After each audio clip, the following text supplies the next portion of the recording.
Hello and welcome to the Lending Podcast. We are your hosts. This is JB, a guru of mortgage. I'm Jeff Jones, here just to his left. That's my spot to listen left and learn.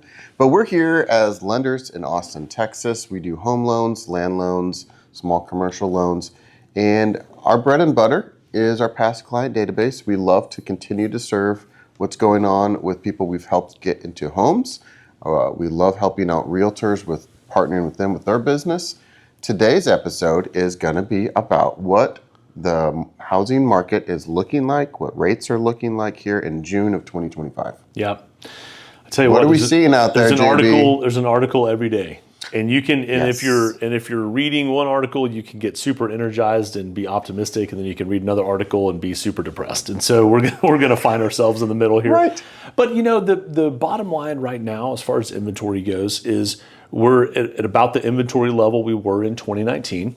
Okay. Interest rates have been pretty stable for the last couple of years. We've definitely seen some volatility. We've seen some rates drop. In fact, September of 2024, we saw rates dip right around 6%. And then now here we are 9 months later or so, and rates are kind of back up closer to 7. So we've really seen, it looks like a heart monitor, right? The rates have gone up and down, and you could kind of argue 6.5 to 7.5 over the last 3 years, and that's kind of been, the window. And then there's spots, if you catch it just right, you certainly can get some lower rates. But conversations we've been having recently is there are way more interest rate options out there than you think. So my message today would be, do not let the averages, don't put yourself in that bucket of the average rate that I read about, it says X, and that's the rate I would get. It's really, really important. No, that is very important. And, we take it for granted because we know that. It's like it doesn't matter what the average rate is, actually, because your specific scenario will give us your profile. We'll share our entire rate sheet options with you. That's right. And some of them will have a 3 in front of it. Some of them will have an 8 in front of it. It's a massive... There's 40 different... It's a massive range of pricing options. So, I love what you're saying. It doesn't actually make much sense to talk about the nationally average rate because as a buyer, you're not going to get that rate. You're going to get something else. Yeah, and let's find out what that could be. I think here's why the averages are important. It shows a trend. Sure. Last week it was X, and this week it's Y, and it's gone up a little bit, it's gone down a little bit. But a lot of times the national messaging is based on the movement of interest rates by 0.01 or 0.02. It's microscopic. It's like rates went up, and they went up 0.02, right? Well, that's 14 cents on your payment per month. Like it's so ridiculous, right? It's like this, when you're watching a good NFL game and the commentators are like pulling out the weirdest stats. You're right. And I see them on the mortgage industry too. It's like, he got the most, field goals within 34 to 40 yards in the last 3 consecutive seasons than anybody else. It's like the most arbitrary stat. And we're seeing that with mortgage rates. Yeah. They're now at the lowest rate since in any October of the last 3 years. Right. And you're like, come on, man. Like, that doesn't help anybody with that stat. So I like that. So what I'm hearing is that inventory is healthy. We have good options. So if you're buying a house, you have a lot to pick from. That's right. If you're selling a house, you're in a lot of competition. And, we have some great podcasts on how to incentivize more the sale of your house to compete against new builds and make it very attractive for buyers. That's a great one. Yes. It's, a recent one. A recent one. Very recent. So inventory is healthy, good options. It's a buyer's market, so you can negotiate incentives. Rates have really had only micro movements over the last 3 years. We've only had like 1 or 2 week windows where we've had bigger movements, but it's all been settling around that 7 national average rate. But even though we say it's been settling around the 7 national average rate, that's not going to be your rate because you can buy down into the 5s. That is very doable for a lot of people out there. Make your mortgage payment more palatable, and we can get you into a home that you like. So the simple version is it's still a good time to buy if you're good with the monthly payment. That's right. And you can pick and choose the house you want and maybe get a bunch of incentives from that seller to help offset your cash to close. That's right. So a lot of times you can buy a house with less cash to close than you have in the past. And use creativity, right, to structure the loan that works best. And we say this quite often, just for our buyer clients, like, don't disqualify yourself. Like, have the conversation. Right. Do the work necessary to get yourself in position. If you're not ready right now, that's okay. Talk to a lot of folks that are 9 months out, 12 months out. I love that kind of runway. It's best if you have some runway to get yourself in position, ideally. However, it works the opposite way, where you find the house first, like, oh my gosh, this is the winner. We got to have this house, and now you're getting the financing in place. That's okay. It happens a lot. We get that call. We're on our heels a little bit, right? And that kind of prepared for that. But I think right now, when we talk about a market update, there are micro markets, right? So Texas is a very healthy real estate market compared to some other states. God bless Texas. But then you go, okay, Dallas-Fort Worth, way different market right now than Austin. We're in Austin. Yeah. Houston, Galveston, I'm working a lot with buyers in that market. It's really, really busy right now. And the Houston and Dallas market's very strong. Austin has seen some slowdown, but the periphery around Austin's been really strong. Some of the outlying areas have been really, really strong still. So what does that mean for Austin? Well, again, a lot of healthy inventory and buyers out there that want to be in Austin proper. You have choices and you have options. And again, bring that creativity to the table with your offer to negotiate a lower interest rate, to negotiate a lower price. I saw one the other day. It was actually up in Georgetown, and it was a foreclosure. And my buyer was looking at potentially buying this foreclosure. I thought, gosh, I hadn't seen that word in a long time. I haven't right? either. Foreclosures. I was like, what? Very, very rare, right? But they happen, unfortunately. And so this particular property was listed for $429,000. They had dropped it to $375,000. Ooh, that's a big drop. $350,000. No. $325,000. It's now $275,000. Are you kidding me? I'm not kidding. And the tax value is $331,000. So now, the house may not be a fit for my buyer. She's looking for something very, very specific, and it might not be, the best fit for her. Wow. However, that is a tremendous opportunity for an investor, right? Or anybody. I'm like, I know. What's the address? I'm going to have some lunch right now. Right? Let's break for lunch and go look at this property. Yeah. But of course, that's a price point that you're not going to find in, say, Central Austin per se. No.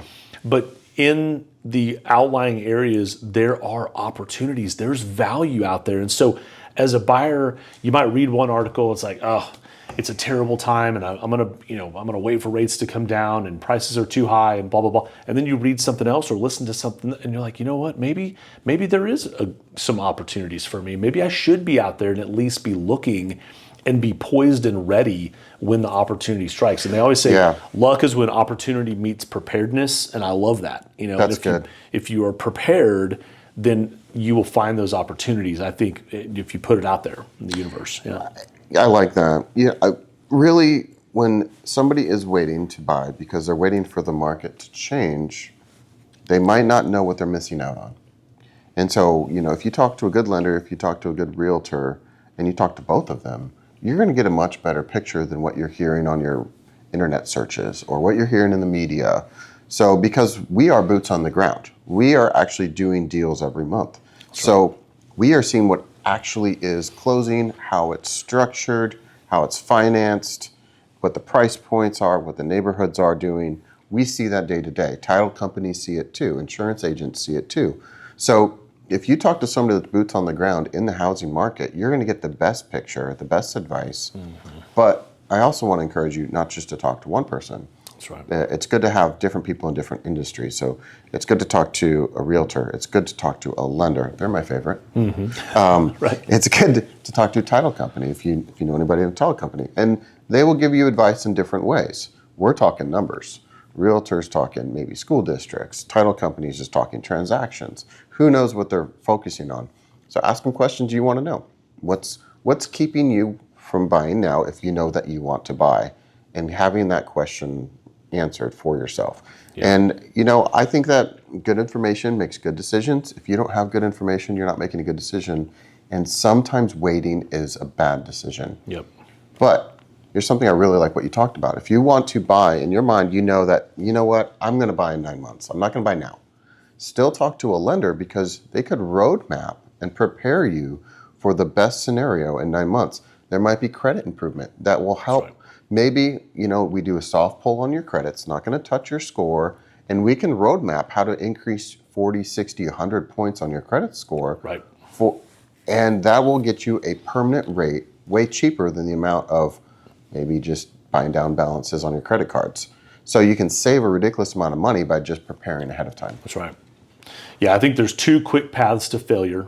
One is taking everyone's advice, and the other one's taking no one's advice. And I think you really have to choose. You should choose your mentors wisely, choose your coach wisely, who you're getting your advice from, your real estate agent, your lending professional, your tax professional, your physician, all the attorney. We got to have a tribe. You've got to have good people around you that are giving you solid advice and will also shoot you straight. And there's times where I've told clients, like, I think you should wait, and here's why, right? Because maybe they're paying very, very low rent right now, and they're paying $600 a month in rent, and their mortgage payment's going to go to $2,500, and they haven't saved the appropriate amount of down payment. The credit scores may be a little low, so the interest rate's higher, and there's just these components that's like, you know what, if you could spend 3 to 6 months, get yourself in a better spot. I'll help you roadmap it. You'll be ready by the end of the year or whatever. And I've got a client right now, different situation. Their income is on a parabolic trajectory. Like, 12 months ago, it was $3,000 a month, and now it's $20,000 a month or whatever. So it's. But if we're using this average, we have the average income.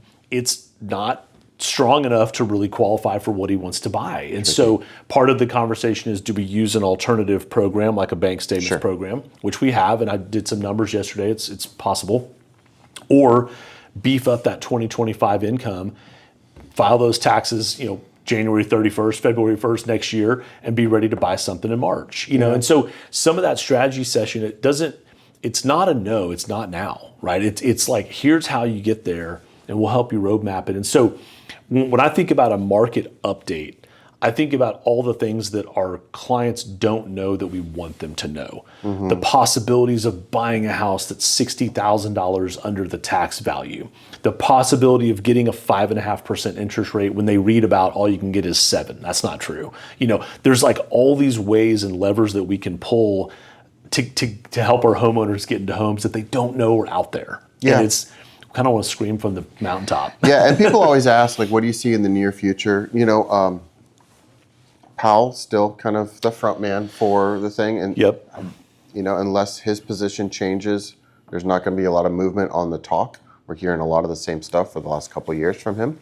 So until that message has changed, we're not seeing a lot of perceived change in the bond market.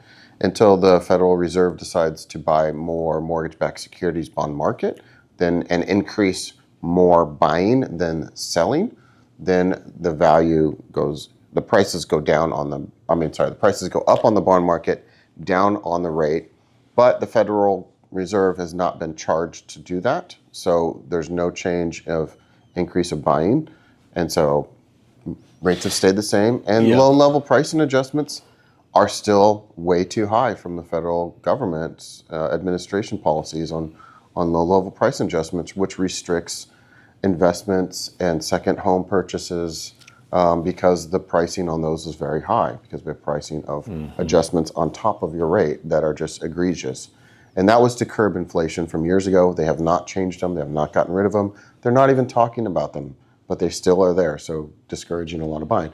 So until those things change, we're not really seeing big movements in the market. No. That's been, the front headline this past week was whether or not Trump was going to take Fannie Mae and Freddie Mac out of conservatorship and take them, public. Well, technically they are. I mean, I'll say this: the stock was at 40 cents a share for Fannie Mae about in 2023. Mid 2023 was 40 cents a share. It is $10 a share. It was yesterday, $10 a share. Yeah. So it's gone up 20x, 25x on the speculation that Fannie Mae and Freddie Mac would come out of conservatorship and become back to being public companies that are not overseen by the federal government, right?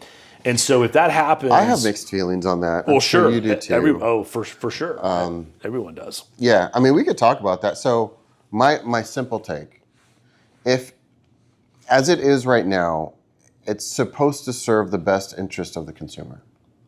once it goes back to a public, it's going to serve its constituents that buy its shares, right? So now the shareholders might be driving policy decisions, right, of how they oversee. Which, and we all know stock moves a couple of different ways, but based on profitability of the company. And so then Fannie and Freddie are now trying to squeeze every dollar out of every loan. And the worry is it's going to degrade the the guidelines of Fannie and Freddie, which makes it a higher risk for basically the shareholders, but more volume. More volume means more money. So the hard part is knowing how that plays out on a day-to-day basis for the normal person buying a loan. It could be really good if the board chairs make good decision. It could be really bad if it doesn't. So it's almost impossible to forecast, in my opinion. It's tough to forecast. I'll take a little different approach on it too, and talk about FHA loans versus conventional loans. So if conventional, by the way, FHA is beating the socks off conventional and pricing right now. They are. People that look at our pricing rate sheets. Most payments side by side, are you going to have a lower payment with an FHA loan right now? 100%. With the 3 to 5% down payment. 99% of the time. Yeah, you're right. Might be unicorn up. So if we're talking real quick about Fannie Mae, Freddie Mac, and let's say that they do change some policies, change some guidelines to maximize profitability, to focus more on that stock price, the shareholder, right? That could drive more loans to FHA. Right. Which is not a bad thing right now because FHA pricing is actually better, which could then make Fannie Mae have to change to be more competitive, which is what they did a few years ago when they put in some of those loan level price adjustments on like the home ready loans. Oh yeah. Which are the 3% down. It's not specifically for a first time home buyer, but there's certain income limits. And so I feel like the conventional and the FHA, they're just duking it out in the ring, trying to gain market share. And so that could create some healthy competition that could ultimately help the consumer. But at the end of the day, you still have shareholders, right, on publicly traded companies. And so it's been the way it is for 16 years, 2008 or 9, whenever. 2009, really, when things changed after the crash. 2010 is really when they got solidified. Yeah. I mean, those 2 years was so weird. Yes. So let's not go back. But I will say this about, is it the right time to buy a house? Because I thought about this a minute ago, and then we went off on the Fannie Mae tangent. Bringing it back. But I had a realtor recently, a good friend of mine, said that she has a client right now that's roughly paying about $5,000 a month in rent. Okay. This particular client makes very good money. They have been waiting for the right time to buy for a long time. And when I say a long time, they've been waiting for the right time to buy since 2009. So this client has been renting for 16 years. I'll bite my tongue. $5,000 a month times 12 months a year is $60,000 a year times 16 years. It's too early in the morning for me to do that math, but it's a lot. Yeah, is that $1 million? Yeah, it's over $1 million. Yeah. So that you could have bought 2 houses. Don't get me started. Plus the appreciation, right? No, I'm including so many other costs in that. I mean, you got renter's insurance too. Yeah. I mean, you're investing. You're paying somebody's mortgage, and if it's not your own, then maybe you're missing out, right? So, and we say this too, like, if you're only going to be in your house a year or 2, okay, it might not be the best decision to buy a house. But if you're going to be there 3, 5, 10, like you have to look at what is your long-term plan, and how does building wealth factor into your goals? Because some folks, that's okay if they don't want to leave a legacy, if they don't have kids or they don't have a charity they want to leave their money to, and there's a lot of folks that they're just going to spend what they make and they're okay with that. I think for me and you, I know we have younger kids and we want to build a legacy for them. Right? You want to build wealth and leave them something, and so that's an important value set for me. We should do a numbers podcast on the break even of return on investment. Yeah. So we have these fun calculators, right? For those of you out there that want to see really neat calculators, we have them. A lot of lenders have them. I like ours. They're really pretty, and there's this break-even point on one of our calculators of like, this is how much net worth you're at when you're renting. This is how much net worth you're at when you're buying. and when does the closing costs and your all-in and your equity growth, when does that equal out to you start having a higher net worth as a owner than a renter? Basically, what we're doing is, if you sell before this time, you might have lost out. If you sell after this time, you're totally ahead, right? So it's that break-even That's right. point. And most of those calculators that I've been doing have been around that 2-year mark. Yep. If you're gonna have the house for 2 years, you're ahead. But there are a couple scenarios where it's a 1 year. At 1 year you're actually ahead. And so if you're ever curious about that, of like, hey man, I might only have a house for a year, we could show you a scenario where that makes sense. Yeah, and a lot of those break evens are driven by what your current rent is or going to be. Correct. Because a lot of times the conversation happens because, okay, I'm renting right now, I'm paying $2,500 a month, but my landlord just told me it's going to $2,800 a month. And so I feel like now's the best time. We got to make a move anyway. Let's buy something. Right. That conversation starts, a lot of our conversations start that way, right? Yeah. And so in that rent versus buy analysis, you don't want to put in what you're paying in rent now. You really want to put in what it's going to be, because it's going to $2,800 in a month, right? So you put in the higher rent and then you compare it to the purchase. And you're right, you might have a 1 to 2 year break even on that. And sometimes it's even shorter than that. I'm not gonna lie, what I've seen with property taxes in this last run out of increases was crazy. Yeah. So that will trickle down. The county appraisals are getting a little out of hand. Landlords out there are going to have to react to the tax, and they're going to have to change the rental income that they're receiving. Rents are going to go up. Yeah. And if you need to protest your taxes, we have a great episode on that. Feel free to check that out. That's right. Did we miss the deadline for that though? Oh, we might be past. You can protest next year. You can always protest next year. 15th. Yep. Well, we're glad you're with us today. Thanks for tuning in, and please let us know what other topics you'd like for us to cover. Yeah, thank you. Like, subscribe, share, and we appreciate you out there at the Lending Podcast. We're here for you. Thank you so much. Take care. We'll see you soon.